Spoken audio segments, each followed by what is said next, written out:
Is there any truth to Hakeem slapping the shit out of you at Yeah, it's a halftime one time? lot What of happened? truth and shit. He said there's a over lot there. of truth to it. Motherfucker, a lot of truth in that shit. That motherfucker like he scrape his hands on the ground and shit.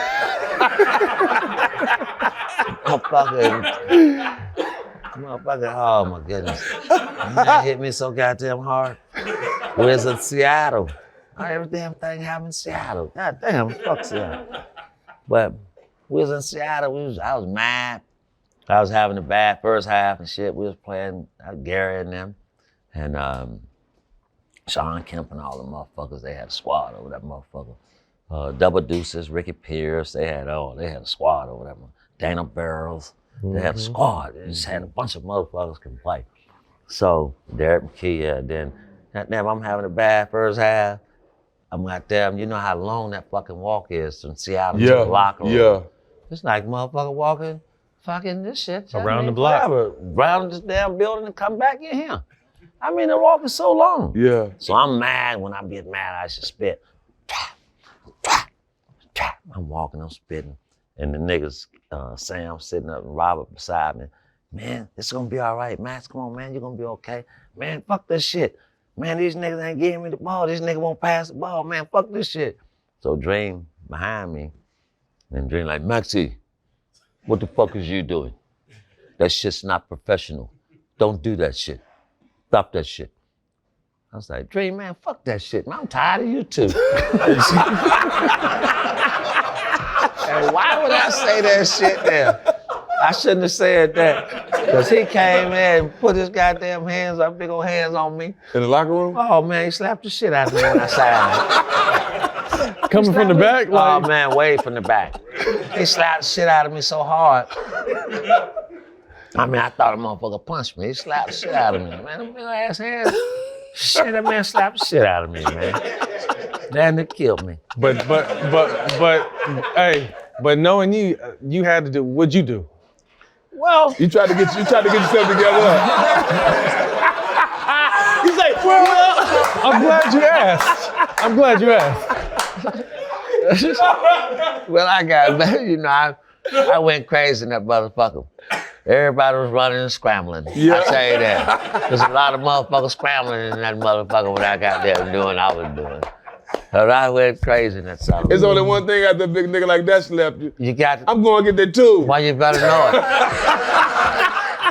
But while we was on the road, we way all the way across the country. We all got there, we way over there in Seattle. That big nigga Well, hit we you, was in man. goddamn Houston, boy. I know boy, been some shit. Oh shit. Oh, my face hurts. My mouth hurts. Rudy T. What made Rudy T special?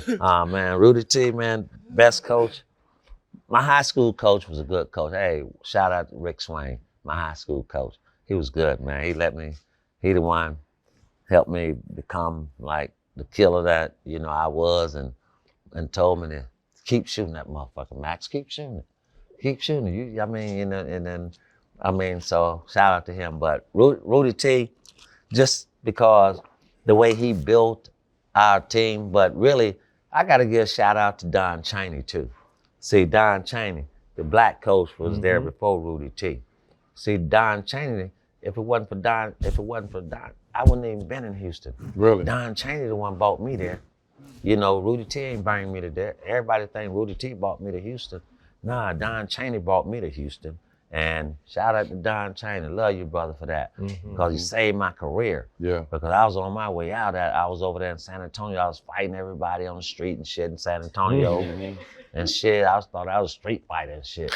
And every time I come out of the club, I got to prove myself to one of these niggas in San Antonio. Because they want to try me. Yeah. Because, I mean, San Antonio ain't got no sports team but that NBA team. That's all they know, bro. But then they got rid of Don and then Rudy T.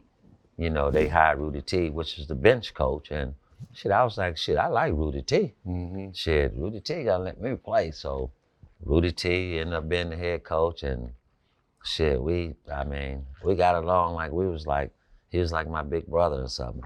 And shit, like, you know, we argued and fight all the damn time in the locker room and before the games and in practice and, you know, Man, fuck you, Rudy T. Man, fuck you. Max, fuck you too. I'm like, okay. You ever asked him about that right hand he took? Oh no, that was so vicious and ugly. Yeah, I don't even man. want to. I don't even like. That's the worst punch in history. I ain't never seen nothing like that, and I felt I wouldn't have never. I couldn't never bring myself to do that, Jack. That shit was ugly. That was bad, man. That was ugly as fuck. That was ugly. That might have been the worst one of all time. Yeah, because he got sized up by was, one of the strongest people in NBA history. Yes, man. I played with that kid too. Yeah. And you know that motherfucker was over there in Houston with us. I was like, why in the hell Rudy T bring this motherfucker in here?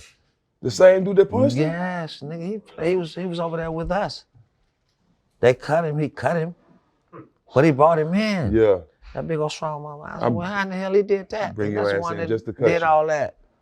The restructures. Yeah, man. I know nigga having nightmares about this. Oh shit. man, that shit was ugly. I don't like to talk about that. This episode is brought to you by Captain Morgan, America's #1 spiced rum. The legend starts when you follow the captain. Rich, you've been around the ring for a long time. Who is the best captain or leader that you've been able to witness in the NBA? Different leaders in different ways, Yes. right? So I covered that Celtics team that our friends here pop on so often at All the Smoke, and I thought that, KG was his own kind of leader, right? Certainly. I love the leadership you showed on the teams that I covered that you played on because you were always behind the scenes, like kind of making everyone else go.